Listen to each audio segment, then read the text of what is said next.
Competitive exam ની અંદર પૂછાતા ઘનફળ આધારિત દાખલામાં હવે એક દાખલો એમ કીધો કે ગોળાની ત્રિજ્યામાં 10% વધારો કરવામાં આવે.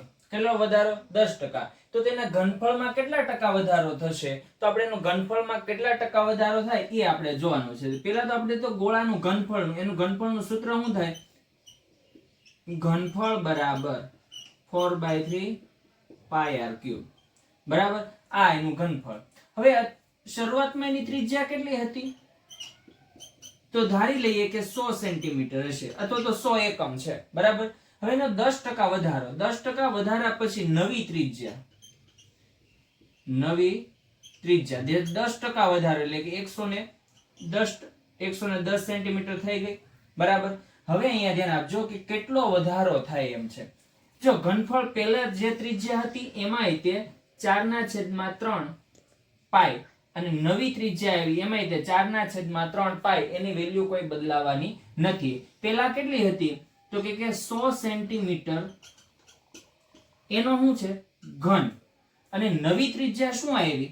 તો કે 110 સેન્ટીમીટર આખાનો ઘન. પહેલા હતી એ 100% હતી. તો હવે જે નવી છે એ કેટલા ટકા છે? આ ઘનફળ છે. પહેલા શું હતું? ત્રિજ્યા આપણી પાસે 2 છે. હવે ઘનફળ શોધવાનું છે. તો ઘનફળ શોધો એટલે 3 રાશિ મૂકો એટલે આમ થશે 110. ઈ ઘન છે એટલે 3 વખત લખવાના. 110 કેટલી વખત લખવાના? 3 વખત. અને 3 રાશિ મૂકો એટલે એકવાર 100% ના ઈ 100 છેદમાં 100 કેટલી વખત લખવાના? તો ઈ પણ 3 વખત, કેમ કે ઘન છે એટલા માટે. બરાબર, 0 થી 0 કેન્સલ થઈ જાય એટલે 100 ઉડી ગયા. 1 0 1 0, અહીંયાથી પણ 1 0, અહીંયાથી પણ 1 0.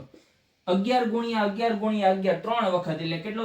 11 નો ઘન કેટલો થાય? તો કે 1331 ભાગ્યા 10 બરાબર છેદ ઉડાડો એટલે કેટલા થાય? તો કે 133.1%. પહેલા કેટલા ટકા હતું? 100%. હવે કેટલું થઈ ગયું? તો કે 133.1%. કેટલા ટકાનો વધારો થયો? તો કે 33.1% વધારો થયો. એટલે કે ત્રિજ્યા જો 10% વધારવામાં આવે તો ગોળાના કુલ ઘનફળમાં કેટલા ટકાનો વધારો થાય? 33.1% નો શું થાય છે? વધારો થાય.